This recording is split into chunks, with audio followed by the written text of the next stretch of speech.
Hi, John O'Connor. Thank you for joining me and being one of my first guests on the Resilient Entrepreneur Show. Kate Lewis, good to be here. I know you're the founder and CEO of CareerPro, been in business now for over 30 years, right? So Yeah. tell us a little bit about your business. Well, I started when I was 12. Of course. I was giving people advice my whole life, but not everyone followed it, including some of my kids to this day, because you can't always, sometimes the people closest to you take you a little bit for granted. Yeah. Anyway, just how it is. Yes, I actually came in to help get a resume done so many years ago. And the person that was in the seat that I eventually took on, it was almost like a franchise, Kate. The person was like, after talking to you for a while, I can help you do your resume and I can help you with your career, but I really think you'd be great at doing what I do. And I was like, you mean this? She goes, yeah. I mean, you can write, you've been a coach, you've been all this stuff, you're looking for a job. I was like, well, okay, I'll think it through. But so when I first got the job, she said, I'm off to pursue comedy in New York. So if you want to, you can interview for my job. So I guess that was a form of networking, but I almost was tutored the first couple years in business, going past that 30 years, way back in the Stone Age. And, right. So, but I was tutored about how to write federal resumes. And we even, I think at some point, and some of those we had to use some like typesetting because they were so specialized. You could only work in a margin. There wasn't software that was dedicated. So it was really, really hard to do federal job search and federal resumes and different writing for business, which is different than the creative writing and the background that I had in English. I thought I knew it all because I'd coached kids, I coached adults in sports, and I'd been an athlete, and I've taught in college. All that helped, but when you get your first check that bounces, you get people that lie to you, you find out that business can be a little cutthroat. What people say and what they do is not always the way it goes.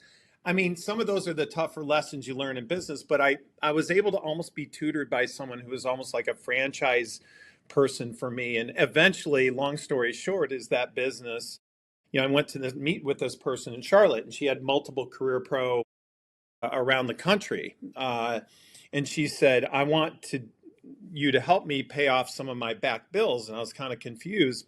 She said, I want you to take over the business. That'll be the price. You're the only one who did not lie to me and paid me on time and didn't tell me they had business problems.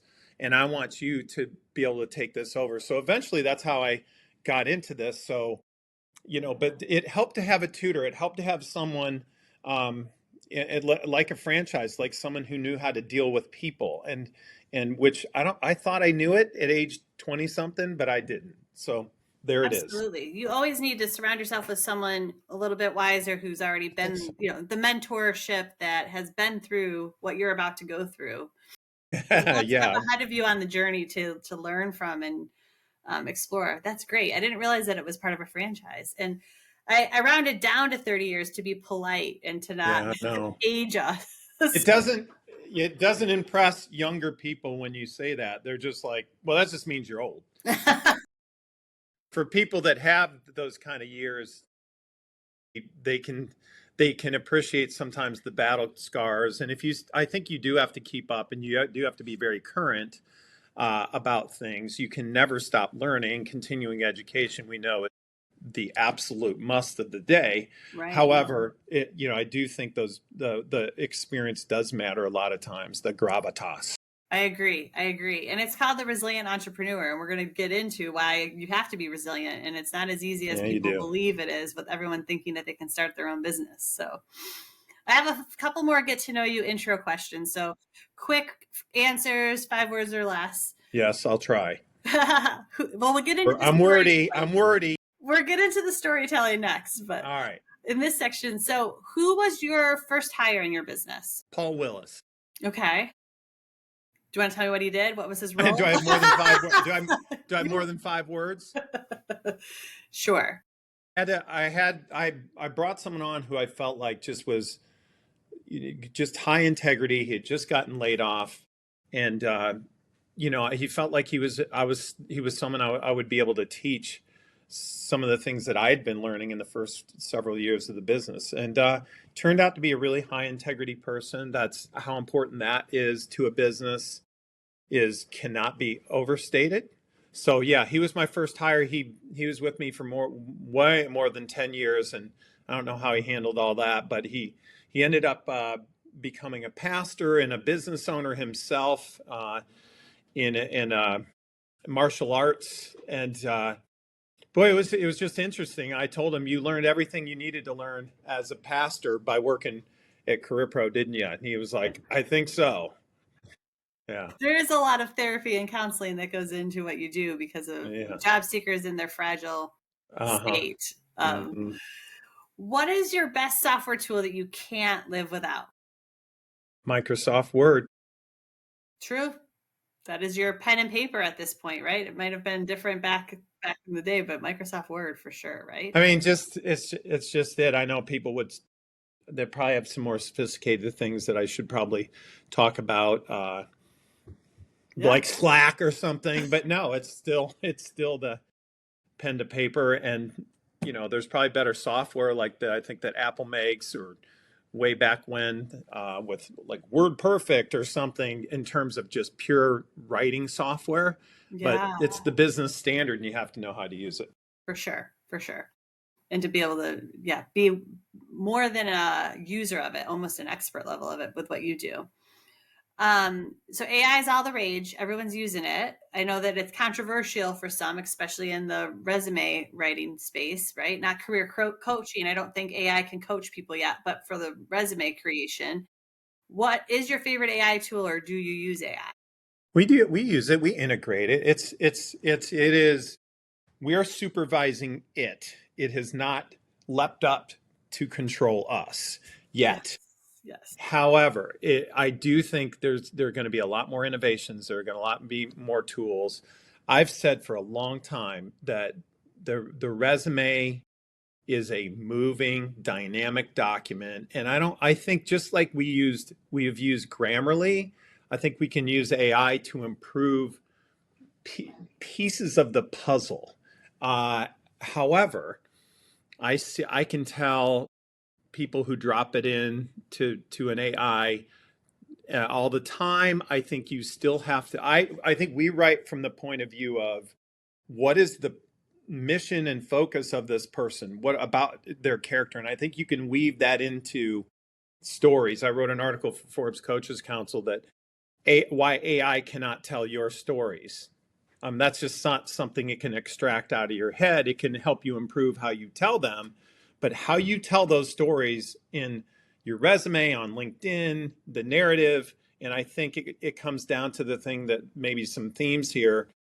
It can't, cannot become you yet. So like you being authentic and working with a career coach and working with someone who knows, I think, what they're doing in this process I think it's extremely important, as you know, Kate, because you do that too. And if you don't get to the heart of the person and you don't get those very specific stories, AI can help you in a lot of things, but it may help improve sentences. It may even shape documents different. It may prep you for, let's say you have to do a presentation as a part of your interview. Oh yeah, all those things. But we control it.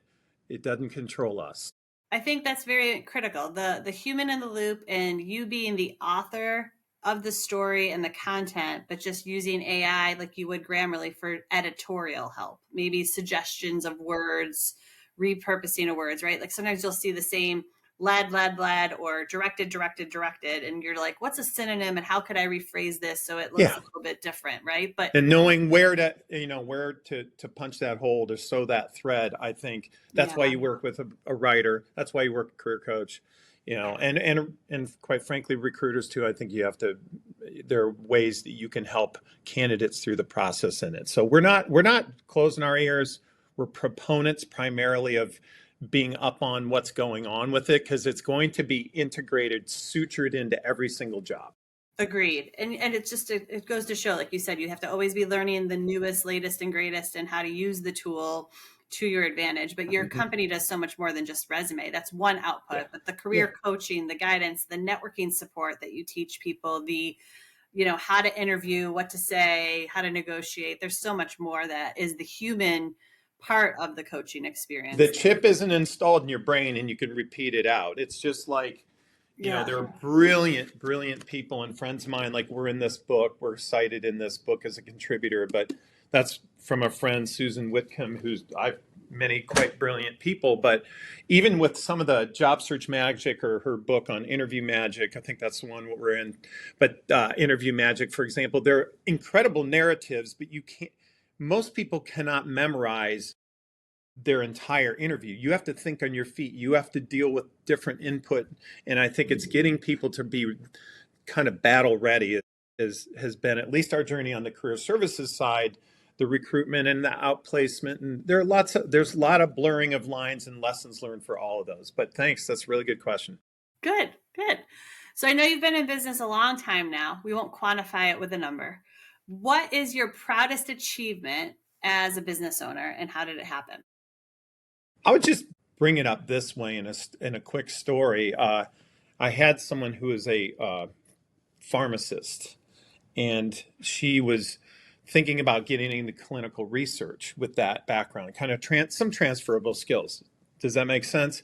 But it was a kind of a hard jump to get to where she needed to be money-wise and status-wise. So she was counseling with us and hired us, and then was talking to some mentors. We're one of the top mentors, like kind of a renowned person in the pharmacy world, was during the same time I'm coaching her to do this and encouraging her, he was discouraging her, like really discouraging her. And she even came in and said, I know I've paid for the program and I want to go through it, but I'm really having second thoughts. And I was kind of getting at why, and just really thought it was in her heart to make this move. She was being burnt out in retail pharmacy, et cetera. So again, try and make this story short, but it's a significant story.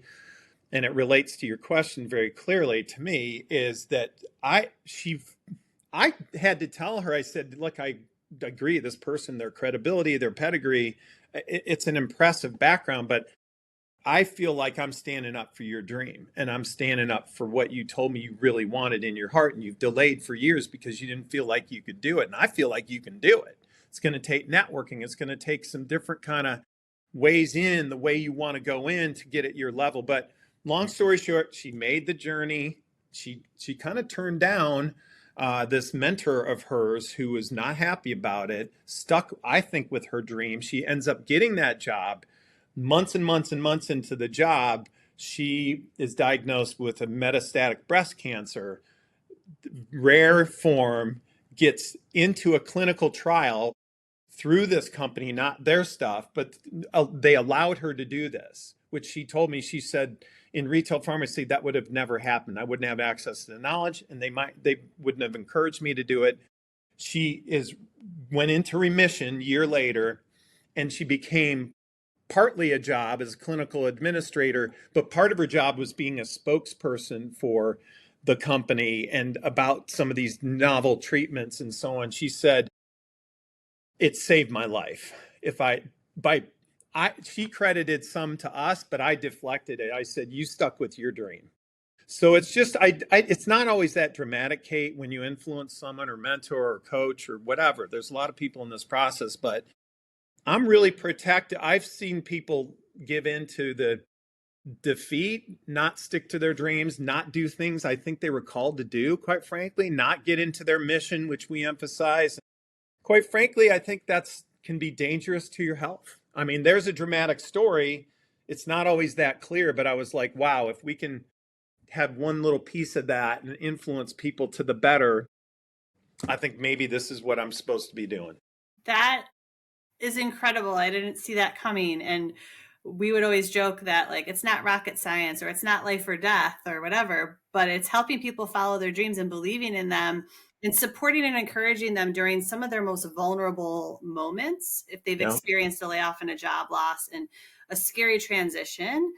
But you said, like, I believed in your dream as much. Like, I'm listening to what you're believing in your dream, and you need to follow through this and believe it, because I think human nature is, it's hard, change is uncomfortable, it's scary. I'm going to revert back to the known. comfort zone of what I've always done, it's really hard to reinvent yourself. But having a coach during that process that believes in you and reminds you of those dreams and those passions, it's more than just a job, right? Like anyone can get a job and collect a paycheck, but those that experience the most satisfaction out of life have alignment in their dreams, their passions, and the place that does pay them their income. Is this going to be recorded? Because I like what you just said. This is already recorded. We're on Okay, podcast. good. But it's not about me, but I love We've had plenty of cups of coffee, Kate, but that was good. I want to go back and listen to what you said. That was very wonderful. Yes, I know you have the same heart for people. It's a good recap. Yeah, because you have the people that cry and you're like, you saved my marriage, my house, I didn't get. It's hard for me to take that. I was like, I Yeah. hope I had something to do with it because I don't want the blame on the other side. Well, it's very easy. Recruiters tend to get a very bad rap a lot of times, right? And so, yes, I've been told, we could go, when we go to the other side, we can talk about some of those stories. But, that I have pet peeves myself about coaches and recruiters and things like that. And I know some of the downside, but I also know, the other side, as we just talked about. So that's amazing. I loved that story. All right. So we know being a business owner is very challenging and that no business is all peaks without the valleys. So are you willing to share about a mistake or a hard lesson that you had to learn during your growth journey of your business? Yes. So tell us about. Yes. And those pains sometimes hurt a lot more than the victories. And you can dwell in those. And sometimes I've had clients remind me, hey, one I was getting a lot of criticism one time, and a client said, like, someone wrote something online that was untrue, and I was just so upset about it and bothered me personally, and it wasn't anywhere true, but because we're in a time we meet people, they're not booking their vacation to France, they're not, this isn't them getting married or something. It's usually they come to us in between, or they're looking, or they're in some kind of career transition. So it's that nobody really wants to be in that. Mostly people hate change.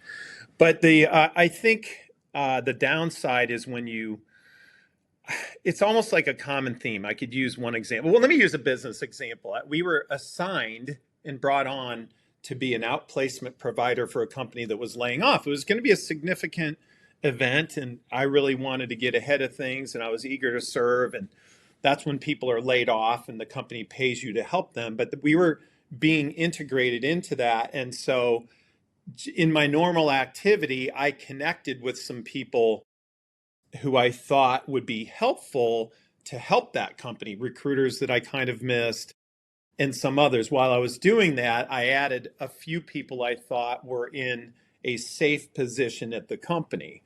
Well, it was a pretty big company too, with a lot of locations, and it would have been a good assignment. But the word got around at the company. One person, I think, talked to one of the human resources person who had brought us on and said, "Is there going to be a layoff?" Because I got connected to this person who does career coaching, and then a person. I sent out a message to people, and have you been getting connection requests from? And one other person, I think, answered. And so they determined, and that got back to the HR person who had recommended us. And then she called me. She just said, words got around, and, I think the news, they assumed they were going to get laid off, and it might have had something to do with you connecting with a couple of people. And I thought I was safe, but I wasn't. So we lost that deal. And I think I lost maybe a little credibility with my HR consultant. She was like, it's just, she said, I can't do anything about it. And I was kind of devastated about it in a way, but I thought, well, I guess I just learned another hard lesson that I shouldn't have to learn. On an individual basis, I think when we've ever booked or, brought on someone who was quietly a very clear narcissist or maybe sociopath over 30 plus years, that's never a good idea. I'll just leave it at that. There are people and there are companies out there that they're looking for an edge to take advantage and so on. I don't know I don't know if you can miss that. If you can be in business for a long time, it happens. Yeah. So anyway, that was a pain. That was a painful one. I think the company, you were too proactive in your efforts, that you were a little, like you were trying to give the best customer service, and in a normal business that wouldn't be a problem, that Yeah. you were being proactive, but it almost shot you in the foot because it caused a little bit of panic It just reaction took one and person ripple. talking, and I didn't realize. I Yeah, thought they weren't busy doing their job. I think they were busy. Hey, is anything going to happen? Have you heard? Did the stock price go down? Like there was a paranoia in that. So paranoia. Yep. I just need to lay low. And I think, And fear. there are times when we've been assigned things and I'm like, okay, I can get ahead, but because anything you do online, you assume will be public one day. Exactly. And also, like, the point of working with some people, not everyone is going to be a good fit and a good customer and a Oh, good that's client, true. and trusting your gut, right? Because it's hard as a business person to turn down an opportunity to make revenue and to make money. But also, we can't save everyone. It's not our job to save Well, and everyone. that's where you get in. That's where you need that mentorship. You need guidance. You need outside influencers to say, "Hey, guess what? Go away from that. It seems okay, but every time, I kind of got proactive and did that. I'm not saying it happened right away. A new door would open that was better, and that's the way I coach my clients too. But it's hard to sometimes take your own advice. It is always to drink your own Kool-Aid. Exactly. So Cheers. then what's next? We're going to talk a little bit about the future now. So this is another short answer I'll place be quick. I can question. do it. What is on your plan to grow your business for the rest of this year? Well, that's good. That's good. Collaboration, I think more. We've even talked about that. I've talked about that very intentionally with others, and a Mm-hmm. commitment to collaborating on more B2B projects. I think companies more than ever need our help in the talent and transition world, recruiting, outplacement, leadership development, coaching. And I think we're going to be able to influence more people. I'll be able to work with some of the people that I trust the most in this market and who I've worked with for years, who want to work with us on projects. So yeah, that's our focus this year. And I think there's been some hopefully chapters closed on some things that we needed to close, just on like, over the last couple of years, I went through like a prostate cancer journey, and I like that looks like I'm on the other side of that. And there's been some things with my kids that I just didn't feel ready to grow as an entrepreneur until a couple of those, we had moved on. So I think we're in a good place to do it. And sometimes businesses are too tied to the owner, and I think ours is a little bit of that way, but the collaboration is where we're going to go. I love that. And thank you for sharing the personal aspect of it, because Mm-hmm. as an entrepreneur business owner and owning a small team in a business, if you do have a personal or familial issue that's taking your attention away from the business, it's not always the right time to be growing your business. Part one. And part two is, I know you and I have talked a lot about partnership and collaboration, and it's hard to do it alone. And can you find someone that you trust that does something similar, complementary, and join forces? Because bigger, stronger, better together kind of idea, right? So I Yes. love both of Yeah. those. Yes. What is your first step that you're taking towards the goal of growth for this year? I mean, booking meetings with key people that can influence recommending us to the people we need to meet at these companies. It'll help our individual clients. It'll help us. But like we're working on filling that calendar up with meaningful appointments, not just coffees to get to know people. We're good at that. Happy to do that. Do that all the time. But like these serious business meetings over the phone, on Zoom, whatever it takes.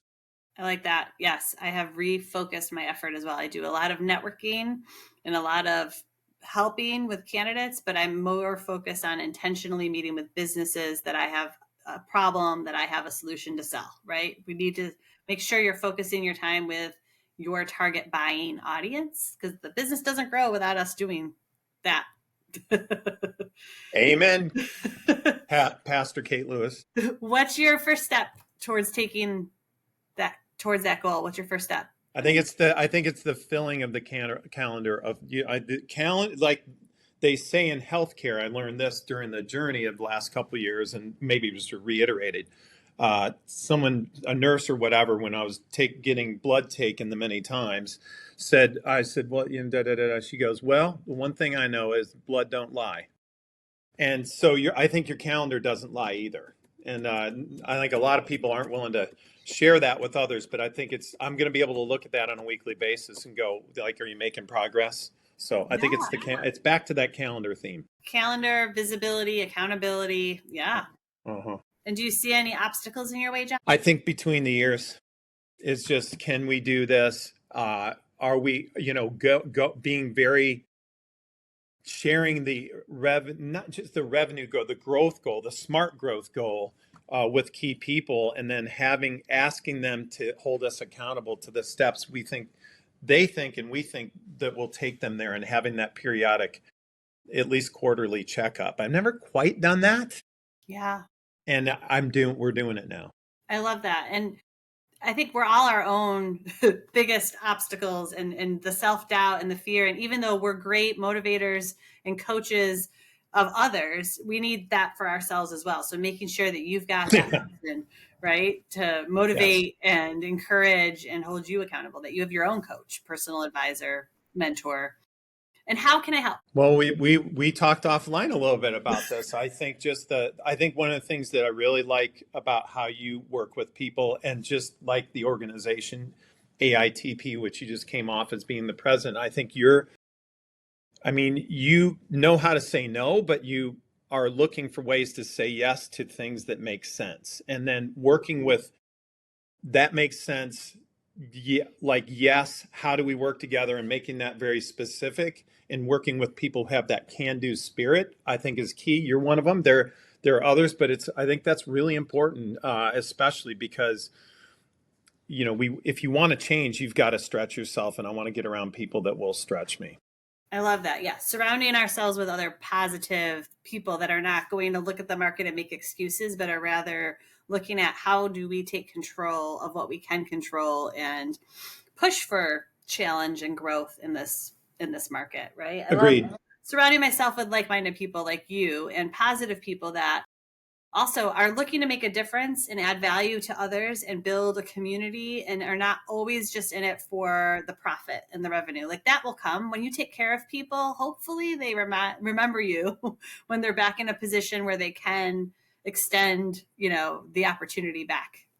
I agree with that. Yeah, it's that balance sometimes is hard. Whenever it's just been about profit motive or whatever, things seem to not come together. When you've got the right heart into it, and you align with, I think, high character people and organizations, and are very intentional about where you're going and why, that's how you get there. I think there is a right way to play the game, and I think that's the right way.